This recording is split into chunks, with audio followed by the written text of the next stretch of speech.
kwanza naitwa Kabu Clement.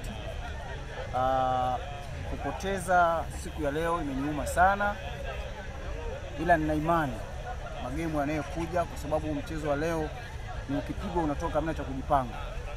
Kwa hiyo mwisho wa siku nimekuja kugundua idadi ya wachezaji niliokuwa nao ni wapya, sio ile Langasani ambayo ilikuwa inatambulika zamani. Ni vijana ambao tunayowatoa huku mahali walipokuwa kulingana na viwango wanavyovionyesha. Kwa hiyo mchezaji anapokuonesha mazoezini ndipo ambapo kwenye mechi una imani naye. Kwa hiyo mimi nadhani katika huo mshtuko kuna kitu ambao watakuwa wamejifunza. Wanajua kabisa haya mashindano sio ya kawaida.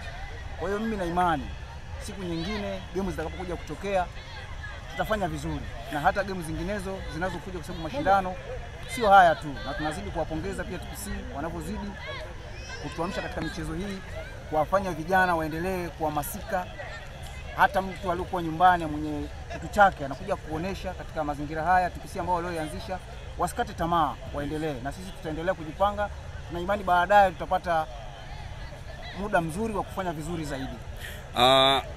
Mashabiki wengi walikuwa wanazungumza hapo nje, hususan hapa TPC wa Langasani, na kusema kwamba wachezaji wa Langasani wengi wamekuwa ni wavivu. Mazoezi wanakuja saa 12, uwanja ni mzuri, wanafungwaje kwenye uwanja mzuri wakiwa ni nyumbani? Na tuliona kwenye kipindi cha pili walau mliweza kuamka, mnarudisha goli mbili zile, tukaamini kwamba labda pengine mzano unaweza ukabalance, lakini jahazi ndo kwanza likazidi kuzama.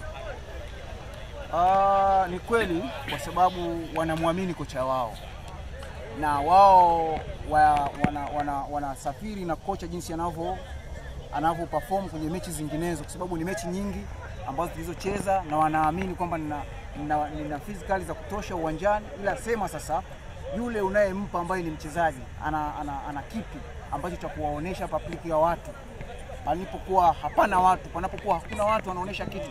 Je, kwenye uwanja mkubwa ambao uliojaa mashabiki, je, ana ile fitness ya kutosha uwanjani ili kuhakikisha kwamba akikitoa kitu ni sawasawa na kile tu cha mazoezini?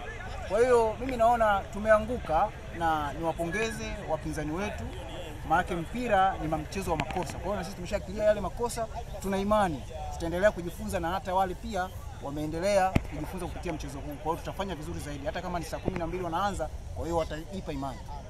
Na huyo alikuwa ni kocha wa timu ya Langasani ambao wamebugizwa magoli takriban 6. Pole sana ndugu yangu Kabwe. Watu wanasema labda pengine ungeendelea kubaki kwenye maigizo bana, ni utani tu, tunatania. Tupo na kocha pia hapa wa timu ya Shabaa. Kocha, hongera sana, pengine tukufahamu kwa majina na tuone namna vile jinsi ambavyo timu yako imepambana na kupata ushindi mkubwa. Asante sana. Kwa majina naitwa Emmanuel Evaresti Kirigo, kocha wa Shabaa FC. Hongera, mmepata ushindi pengine. Nashukuru Mungu kwa kupata ushindi huu.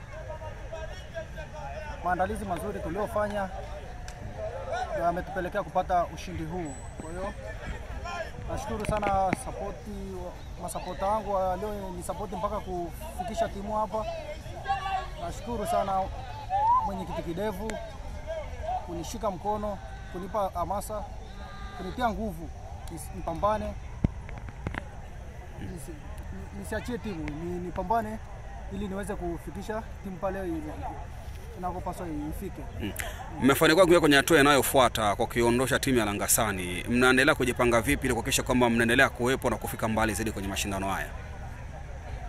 Kwanza sisi tutaendelea kujifua, kwa sababu sisi kwanza ni kwa mara kwanza ndio tumeingia kwenye ligi hii. Shabaa haijawahi kuingia kwenye ligi yoyote. Kwa hiyo ni kwa mara yetu ya kwanza kuingia kwenye ligi hii hapa. Kwa hiyo hivyo tutajitahidi. Pia niombe viongozi wangu wa serikali, kama watanisikia na kuniona, waweze kutupatia uwanja wa Shabaa. Shabaa hatuna uwanja. Shabaa tunafanya mazoezi kwenye viwanja ambavyo ni mashamba ya watu, ila tumeomba tukapewa kama uwanja. Kwa hiyo ningeomba viongozi wa serikali watusaidie hebu kwa hilo swala la uwanja, tupate uwanja Shabaa, tupate shule ili tupate tuzidi kuibua vipaji, tuzidi kuibua vipaji kwenye kijiji chetu kile. Shabaha kuna wachezaji wengi, lakini kinachotuposti ni uwanja. Uwanja hatuna uwanja wa mazoezi. Kwa hiyo viongozi watuangalie kwa hilo, tunaomba.